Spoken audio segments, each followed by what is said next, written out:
Só no primeiro semestre de 2021, quase 34 mil casos de violações de direitos humanos foram registrados contra idosos no país. Por conta disso, o governo federal lançou a campanha Fortalecendo as Redes de Proteção de Direitos. A ação é do Ministério da Mulher, da Família e dos Direitos Humanos e faz parte do Junho Violeta, o mês de mobilização da sociedade para a proteção das pessoas com 60 anos ou mais.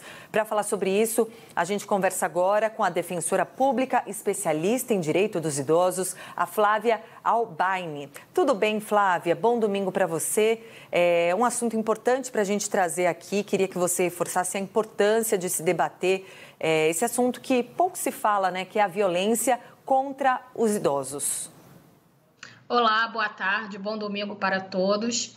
Exatamente esse mês, né, nós estamos no mês de conscientização dessa violência contra os idosos.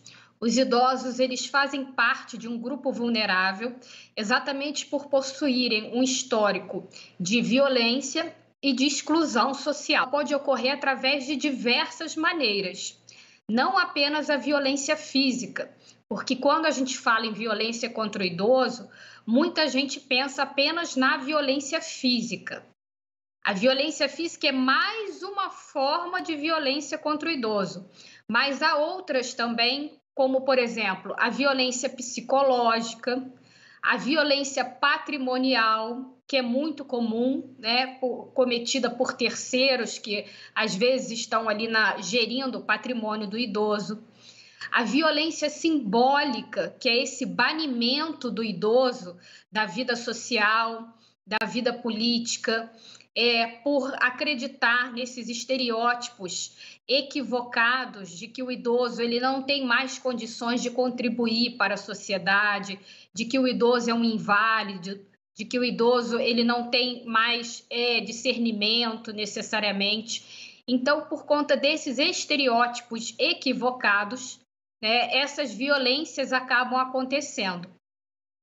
Você falou aí de várias formas de violência. O abandono também pode ser considerado uma forma de violência, o abandono por parte dos responsáveis, que seriam ali os parentes mais próximos ou, enfim, as pessoas mais próximas, responsáveis por aquele idoso? Com certeza. Não apenas violência, como também, dependendo da conduta, pode configurar até mesmo um crime. Essas violências, essas condutas de violências, elas estão previstas no Estatuto do Idoso e alguma delas configuram infração administrativa, crime ou um ilícito civil. E essa questão do abandono, por exemplo, abandonar o idoso em hospitais, em casas de saúde, ou então não prover a saúde do idoso, aquela pessoa que reside com o idoso e é responsável por ele, e não dá o provimento necessário para a sua saúde, para a sua manutenção, pode vir, a depender da situação concreta, pode vir, inclusive, a configurar crime previsto no Estatuto do Idoso. Ô Flávia, eu acompanhava aqui alguns dados sobre esse assunto que a gente está falando aqui e são assustadores, né? A Organização Mundial da Saúde estima que pelo menos 15% da população, a gente está falando de 1 em cada 6 pessoas, esteja passando por algum tipo de violência. A gente está falando da população idosa, é um índice alto. E também justamente o fato de que estudos recentes apontam que essa violência contra uma pessoa idosa normalmente, em maior parte dos casos, acontece por um familiar ou por um cuidador muito próximo, né? Exatamente. E aí é a grande dificuldade, porque fazendo uma analogia, da mesma forma que quando a gente fala da violência contra a mulher, a violência doméstica contra a mulher, a violência contra o idoso, muitas vezes ela acontece por pela pessoa com a qual o idoso reside. Então, é um familiar, um filho, um neto, ou então um cuidador contratado pela família. E nesses casos do cuidador, a família precisa ficar atenta aos sinais, né, que essa violência vai deixando. E nesses casos é mais difícil ainda do idoso é procurar ajuda, porque quem comete a violência é exatamente a pessoa responsável pelo cuidado do idoso. Então, muitas vezes, para o próprio idoso conseguir acionar uma instituição de proteção dos seus direitos ou pedir ajuda de terceiros, acaba ficando mais difícil. E quando ele procura essa ajuda, muitas vezes ele ainda acaba sofrendo uma revitimização, acaba sendo violentado novamente. Em que sentido? Quando ele denuncia um caso, por exemplo, meu filho, meu neto, eles estão cometendo violência contra mim, às vezes esse idoso acaba ouvindo coisas do tipo: nossa, mas você está expondo a sua família, mas você está fazendo isso com seu próprio filho, mas você está fazendo isso com uma pessoa que cuida de você, que está te ajudando no momento da velhice. Então, às vezes o idoso ele se sente desestimulado a denunciar essas violências quando elas são cometidas por pessoas que convivem com eles, principalmente familiares, porque por conta dessa revitimização, né? É um ciclo de violência. O idoso é violentado e quando ele vai denunciar a violência que ele sofreu, ele é violentado de novo por estar sendo acusado de estar expondo o familiar que cuida dele, mas que cometeu a violência contra ele. Por isso, é preciso essa conscientização social e que as autoridades estejam atentas para não revitimizar esse idoso no momento em que ele for realizar a denúncia.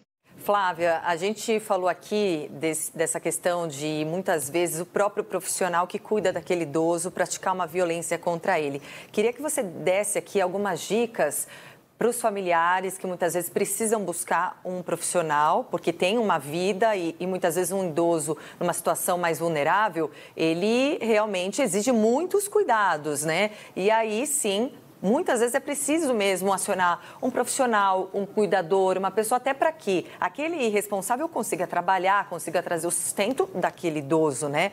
Então, aquele familiar não consegue ficar 24 horas ao lado, porque tem que tocar a sua vida.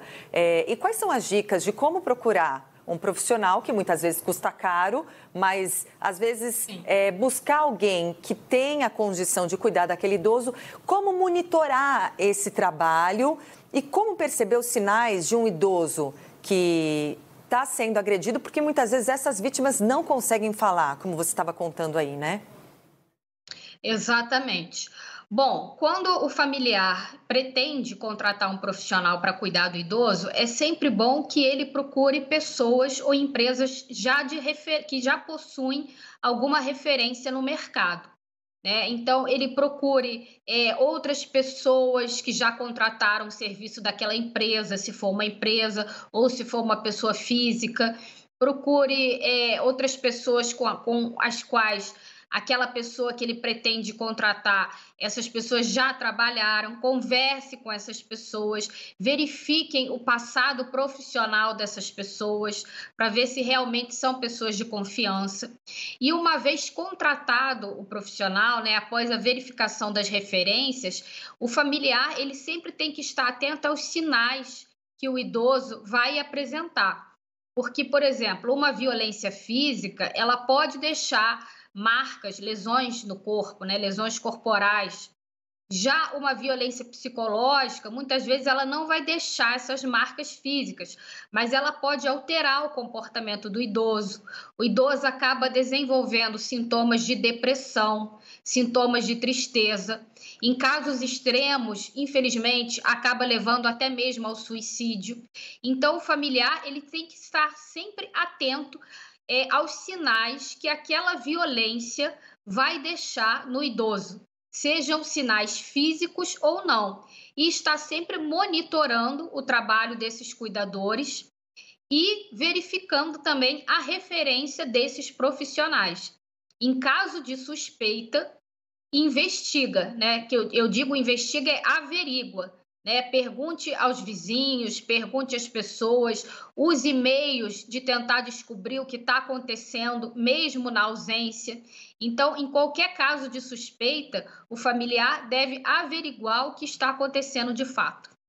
Flávia, você falou aí sobre os vizinhos, né? As pessoas que estão no entorno daquele idoso, se perceberem que aquele idoso está sendo maltratado pela família, por alguém da família. Eu vi aqui dados de que até netos aparecem nesse levantamento como agressores de idosos. E a gente fala muito isso aqui na violência contra a mulher. Antigamente era assim, né? Em briga de marido e mulher não se mete a colher. E agora a gente passa a mensagem que sim, se mete sim, né? Viu algum tipo de agressão, é possível denunciar, chamar a polícia.